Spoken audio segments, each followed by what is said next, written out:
আমি আপনার তালে নেচে যাই, আমি মুক্ত জীবন আনন্দ।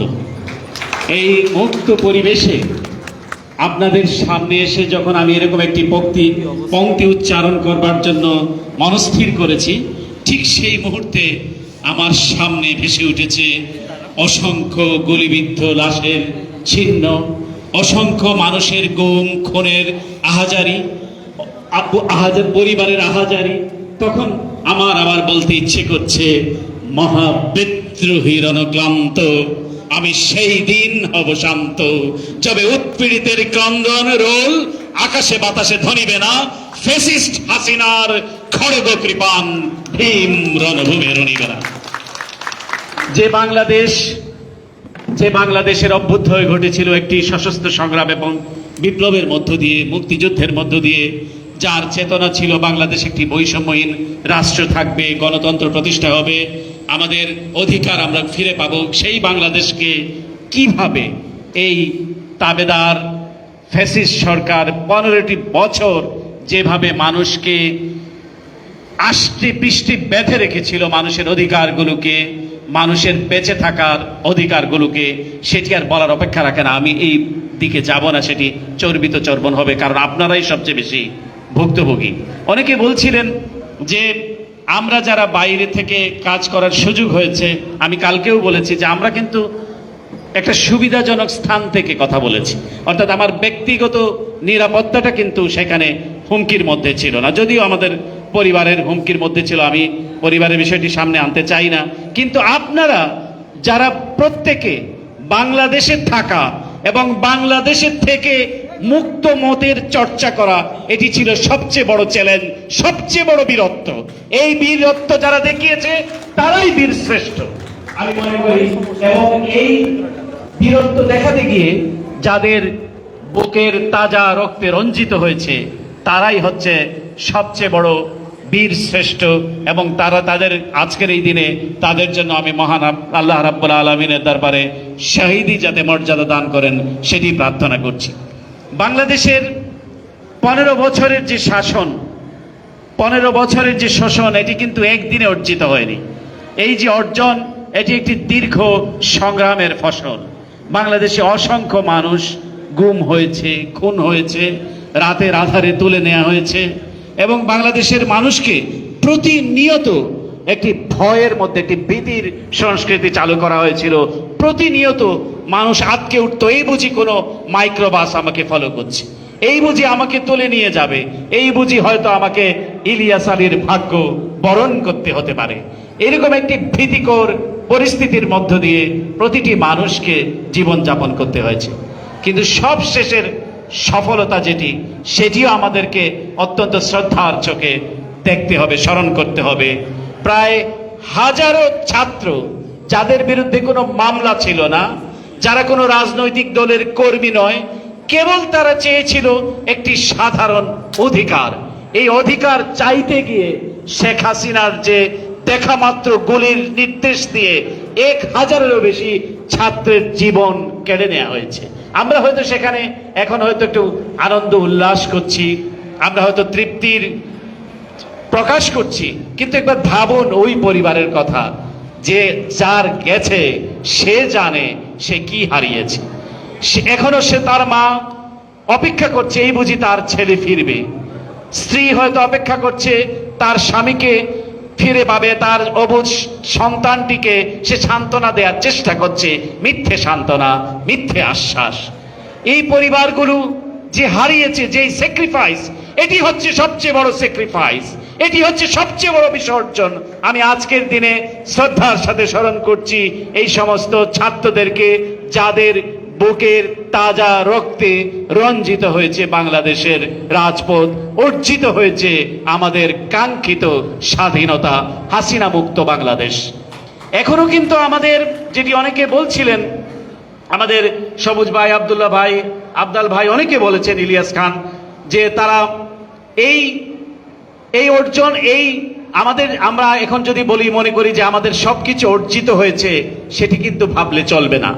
এখনো এই স্বৈরাচারের প্রেতাত্মারা বিভিন্ন জায়গায় তারা ঘাপটি মেরে বসে আছে, আর বসে আছে বলে শেখ হাসিনা বক্তব্য এই বক্তব্য প্রচার করার সাহস পায় যে সে নাকি খুব কাছাকাছি আছে, খুব তাড়াতাড়ি চলে আসবে। আমি বিশ্বাস করি বাংলাদেশের মানুষও তাই চায়, তুমি খুব তাড়াতাড়ি আসো এবং তোমাকে জবাবদিহিতার মুখোমুখি বাংলাদেশের মানুষ করতে চায়।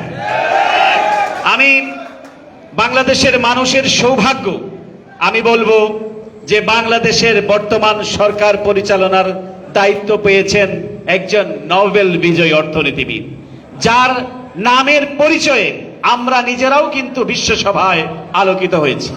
দুটি উদাহরণ দিতে পারি। যখন প্রফেসর মোহাম্মদ ইউনূস, তিনি আপনারা জানেন ইউনাইটেড নেশনসের তিনি একজন গ্লোবাল অ্যাম্বাসেডর ছিলেন, তিনি যখন আজকে তিনি এই সময়ে তিনি জাতিসংঘের সাধারণ অধিবেশনে যাবেন সরকার প্রধান হিসেবে, কিন্তু জাতিসংঘের প্রতিটি অধিবেশনে তিনি একজন এক্সপার্ট রেসপেক্টেড মানুষ হিসেবে তিনি বহুবার অংশগ্রহণ করেছেন। একটি অনুষ্ঠান থেকে আমি যখন দেখলাম যে তার এক অনুষ্ঠানে তিনি বক্তৃতা করছিলেন, আমি সেখানে উপস্থিত ছিলাম।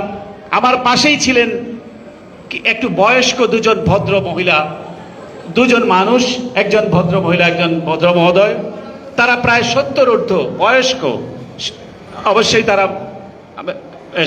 শ্বেতাঙ্গ মানুষ।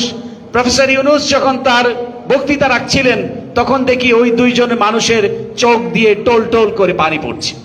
আমার মনে হচ্ছিল যে প্রফেসর ইউনূস যে বক্তৃতা রাখছেন এটা কিন্তু কান্নার কোনো বিষয় নয়, মানে ওই মুহূর্তে, কিন্তু তারা কাঁদছে। আমি জিজ্ঞেস করলাম অনুষ্ঠান শেষে যে আপনারা কাঁদছিলেন কেন প্রফেসর ইউনূস যখন বক্তৃতা করছিলেন? উনি বললেন যে we can believe professor Yunus speaking in front of us. এই জন্য আমরা কাঁদছি যে প্রফেসর ইউনূসের বক্তব্য, ব্যাংকার অফ দ্য পুয়ার, তার বক্তব্য আমরা সামনে থেকে শুনতে পাচ্ছি। এইরকম একটা রেসপেক্টেড জায়গায়, সম্মানের জায়গায় আপনাদের যে আপদকালীন অভিভাবক, আমি বলবো এই ট্রানজিশনের যিনি দায়িত্ব নিয়েছেন, একটি বিপ্লবের মধ্য দিয়ে যে সরকার প্রতিষ্ঠিত হয়েছে, এই বিপ্লবী সরকারের যিনি প্রধান হয়েছেন তার অবস্থান সারা গ্লোবালি। পক্ষান্তরে শেখ হাসিনার যখন সেখানে যেত তার বিশাল বহর নিয়ে, 200 জনের বিহল নিয়ে, তো আমি বললাম যে oh you are from Bangladesh? বলতেছে are you from Bangladesh? Yes I am from. Oh this lady is your prime minister? Oh my god, such an women. মানে এইভাবে ঘৃণার চোখে, বিদ্রুপের চোখে এই মহিলাটিকে দেখা হতো সারা গ্লোবাল প্ল্যাটফর্মে। তো আমরা অবশ্য বলতাম না সে আমাদের গণতন্ত্র ধ্বংস করেছে, আমরা গণতন্ত্র পুনরুদ্ধারের জন্য আমরা সংগ্রাম করছি। তো যখন প্রফেসর ইউনূসের নেতৃত্বে এরকম একটি সরকার গঠিত হয়েছে, আমি রবীন্দ্রনাথের একটি কথা আছে, তোমার পতাকা যাহারে দাও তাহারে বহিবারে দিয়ে শক্তি। আপনারা যে যে দায়িত্বটুকু পেয়েছেন, এই দায়িত্বটুকু কিন্তু এদেশের শ্রমিক, কৃষক, মেহনতি মানুষ, ছাত্র জনতার একটি আমানতদারি। প্রত্যেকটি উপদেষ্টা পরিষদের সদস্যকে এটি খেয়াল রাখতে হবে এই আমানতদারির খেয়ানত যাতে না হয়। স্বৈরাচারের প্রেতাত্মারা, ফ্যাসিস্টের দোসররা কোন ধরনের আবরণে আপনাদের মধ্যে যাতে মিশে যেতে না পারে। ফ্যাসিস্টদের সঙ্গে, স্বৈরাচারের সঙ্গে আপোষ করে বাংলাদেশে মানুষের অধিকার প্রতিষ্ঠা করা অসম্ভব। সুতরাং আবার এটিও মনে রাখতে হবে যে এখানে কার অংশগ্রহণ বেশি ছিল, কার অংশগ্রহণ কম ছিল, এই বিভেদে না, যে বাংলাদেশে এখন সবচেয়ে বড় দরকার, প্রয়োজন, সেটি হচ্ছে একটি জাতীয় ঐক্য। এই ইউনিটি ধ্বংস করবার জন্যে প্রতিবেশী দেশ থেকে এই মহিলাটি বসে এবং তার দোসররা বসে নানা ধরনের চক্রান্ত ষড়যন্ত্র করছে। আমি বাংলাদেশের বিদগ্ধ রাজনৈতিক দলগুলোকে এবং বাংলাদেশের ছাত্র জনতাকে, যারা এই আন্দোলনকে মনজিলে মকসুদে পৌঁছে দিয়েছে, তাদের প্রতি আমি অনুরোধ করব, ইউনিটিকে নষ্ট করা যাবে না। এবং কোন এই সোসাইটিকে আমরা ইনক্লুসিভ সোসাইটি বলছি, যে পরিবর্তন, যে বৈষম্যহীন সমাজ প্রতিষ্ঠার দাবিতে ছাত্ররা নেমেছে, রক্ত দিয়েছে। সুতরাং সেইখানে কোন ধরনের ভেদাভেদ, দ্বন্দ্ব, কলহ, বৈষম্য রাখা যাবে না। বৈষম্য মুক্ত বাংলাদেশ গড়তে হবে। আমাদের আচরণগত পরিবর্তনও দরকার। একটি দেশে পরিবর্তন তখনই সম্ভব যখন আপনি আচরণগত পরিবর্তন করতে পারবেন। আপনার নিজের পরিচয়ে পরিচিত হতে হবে। আমি অমুক ভাইয়ের লোক, অমুক ভাই আপনাকে সালাম দিয়েছে, অমুক ভাই দেখা করতে বলেছে। এইসব সংস্কৃতি আপনাদেরকে পেছনে ফেলে নিজের আইডেন্টিটি নিয়ে আমি কি এবং আমি কি করতে পারি সেটা নিয়ে সামনে যেতে হবে।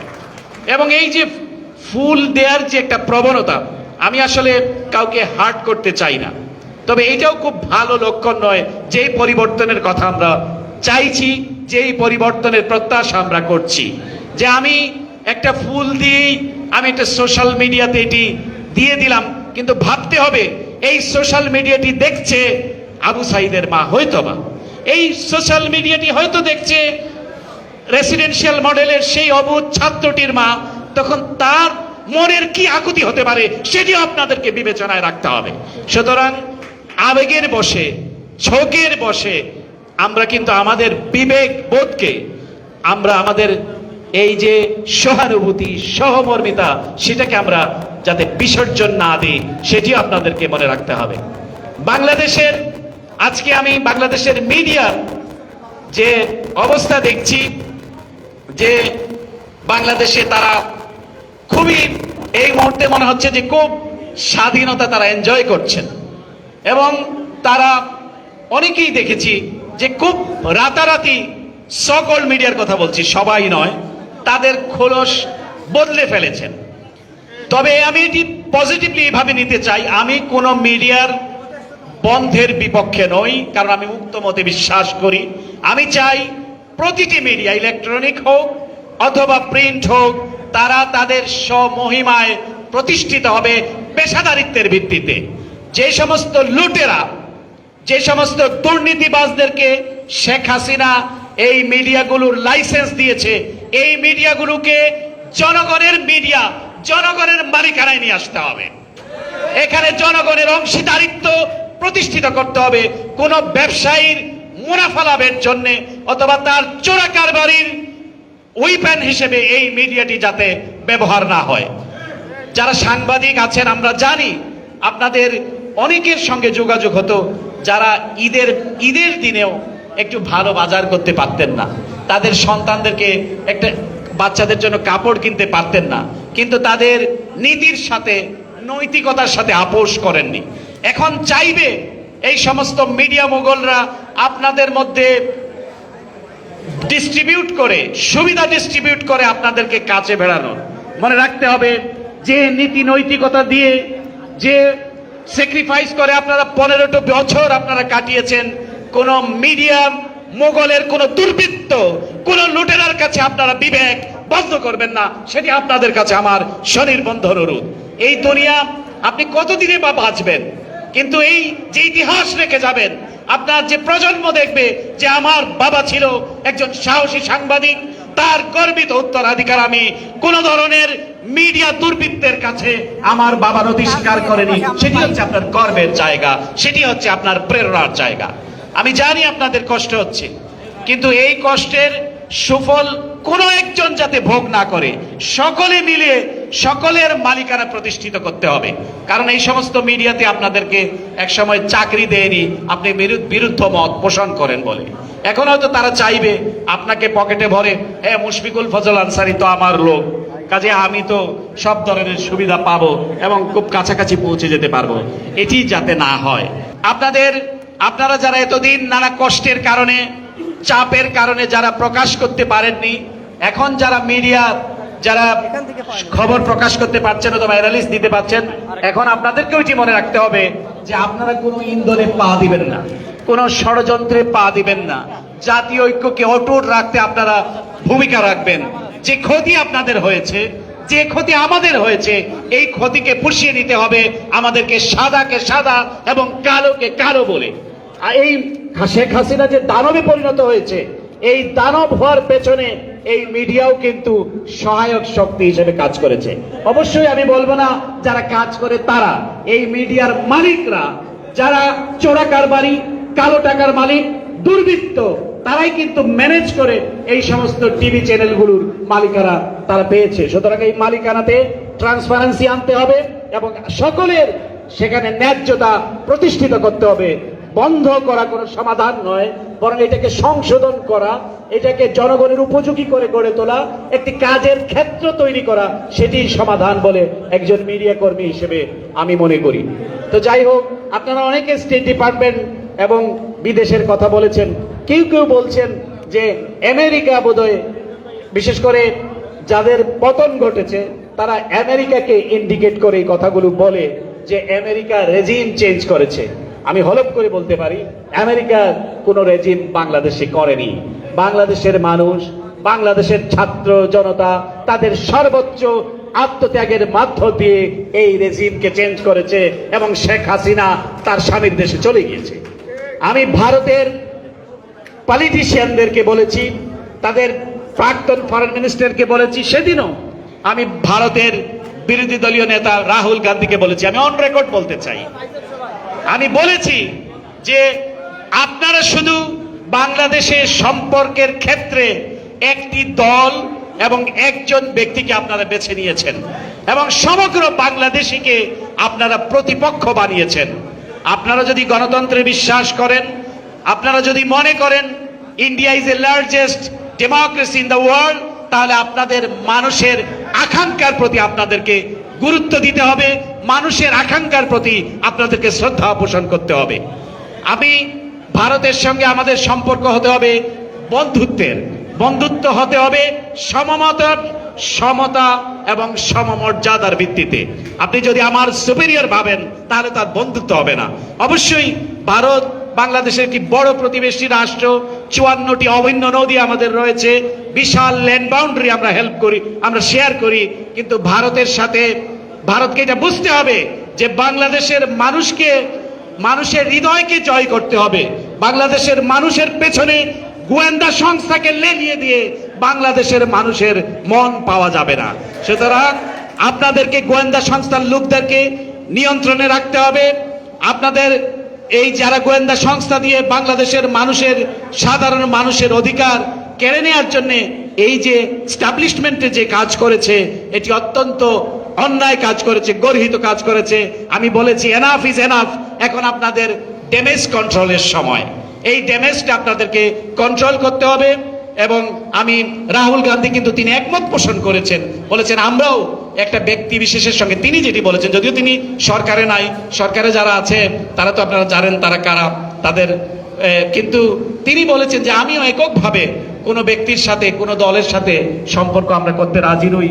আমরা বাংলাদেশের মানুষের যে অ্যাসপাইরেশন, এবং প্রফেসর ইউনূসেরও ভূয়সী প্রশংসা তারা করেছেন, কিন্তু আমরা চাই মানুষের আকাঙ্ক্ষার প্রতি আমরা রেসপেক্ট করতে চাই। যদিও আমরা দেখেছি 2014 সালকে সুজাতা সিংকে তারা বাংলাদেশে পাঠাতে ভুল করেনি, সুতরাং এই ভুলগুলি আর করা যাবে না। এবং বাংলাদেশের মানুষকে দমিয়ে রাখার অথবা পারচেজ করার চেষ্টা নয়াদিল্লি যাতে আর না করে।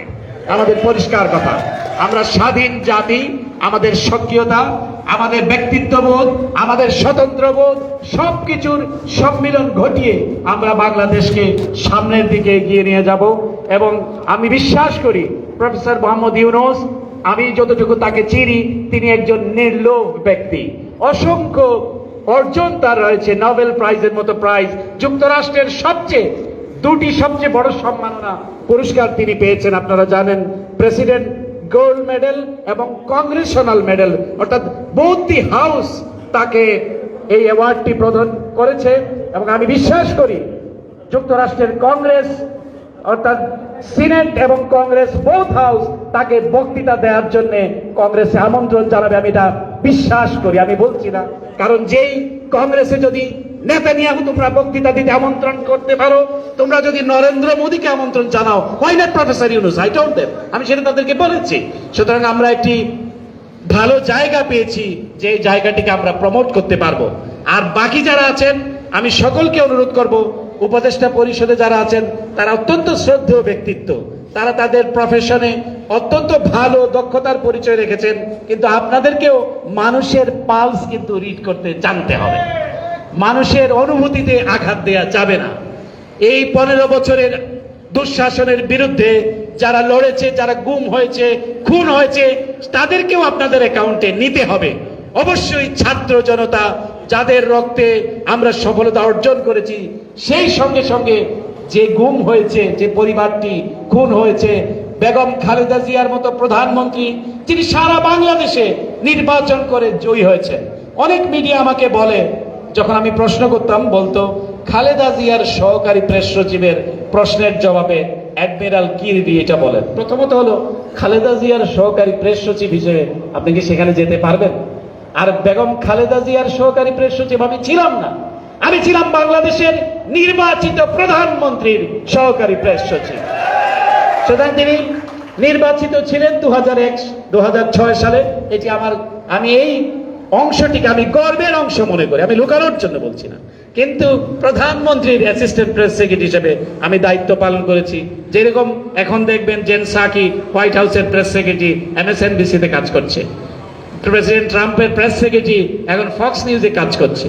সাংবাদিকতার আপনি দেখতে হবে যে আমি সাংবাদিকতা করতে গিয়ে আমি কোন ধরনের পক্ষপাত দুষ্ট কিনা। আমি নিজেকে পক্ষপাত দুষ্ট সাংবাদিক বলে দাবি করি। কি কোন পক্ষের? আমি গণতন্ত্রের পক্ষের, মানবাধিকারের পক্ষের, মত প্রকাশের স্বাধীনতার পক্ষের, আমৃত্যু এই পক্ষ আমি লালন করব, ধারণ করব। কোন ধরনের লোভ লালসা আমাকে এই পথ থেকে বিচ্যুত করতে পারবে না। অনেকেই জানেন হয়তো এই যে তাদের প্রস্তাবের কথা মিডিয়াতে এসছে, অনেক ধরনের প্রস্তাব তারা আমাদেরকে দিয়েছে। রাষ্ট্রদূতের পদ, সবচেয়ে বড় জায়গা, দামি জায়গা, আমরা যেখানে থাকি ভার্জিনিয়াতে, সেখানে বাড়ি পর্যন্ত দেওয়ারও প্রস্তাব আমরা পেয়েছি। এবং এই শেখ হাসিনা যখন সর্বশেষ জাতিসংঘে গিয়েছে, হঠাৎ একটি টেলিফোন বেজে উঠলো। আমি আননোন টেলিফোন, তারপর খুব বাচ্চা দেখে আমি ধরার পরে বলল আমি লেফটেন্যান্ট জেনারেল মুজিব না কি নাম বললো, ওই ওদের পূর্বপুরুষের নাম। তো বলল যে আমি মাননীয় প্রধানমন্ত্রীর সামরিক সচিব বলছি, মাননীয় প্রধানমন্ত্রী আপনার সঙ্গে এক কাপ চা খেতে চান। তা আমি বললাম যে আপনারা চায়ের সংস্কৃতিটা কি আটলান্টিক ওপারে নিয়ে এসছেন? টুঙ্গি পাড়ার থেকে এখন আটলান্টিকের ওপারে আপনারা চায়ের সংস্কৃতিটা নিয়ে আসছেন। Mind it general, it is United states.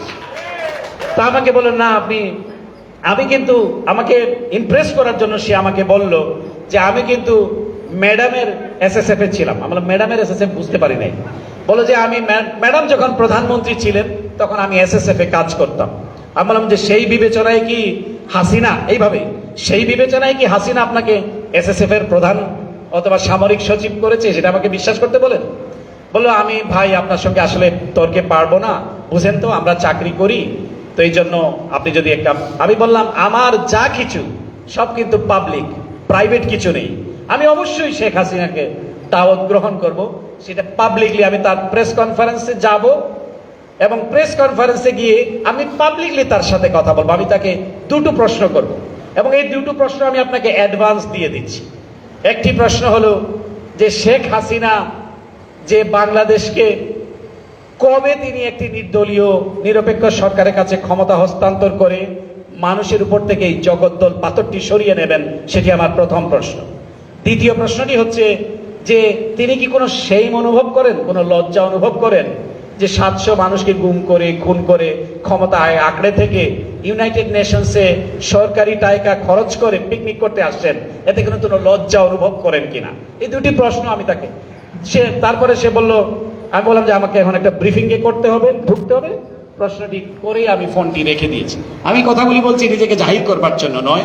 অর্থাৎ তারা এভাবে করে শুধু মানুষের জীবনহানি করেনি, তারা মানুষের চরিত্রকেও বিনষ্ট করতে চেয়েছে। আল্লাহ রাব্বুল আলামিনের অশেষ রহমত যে আমরা সেটিকে, লোভকে সংবরণ করতে পেরেছি, কোনো লালসার কাছে নতি স্বীকার করিনি। যাই হোক, আপনাদের আবেগ, অনুভূতি, ভালোবাসার কাছে আমি ঋণী এবং আমাদের মত প্রকাশের স্বাধীনতার সংগ্রাম, গণতন্ত্র প্রতিষ্ঠার সংগ্রাম, মানবাধিকার সমুন্নত রাখার সংগ্রাম থেকে আমি কথা দিতে পারি বিন্দু মাত্র বিচ্যুত হব না। এই কথা বলে যারা আজকে অনুষ্ঠানটির আয়োজন করেছেন, আফজাল ভাই, শফিউল আলম, সাঈদ খুব সুন্দর করে উপস্থাপনা করেছে এবং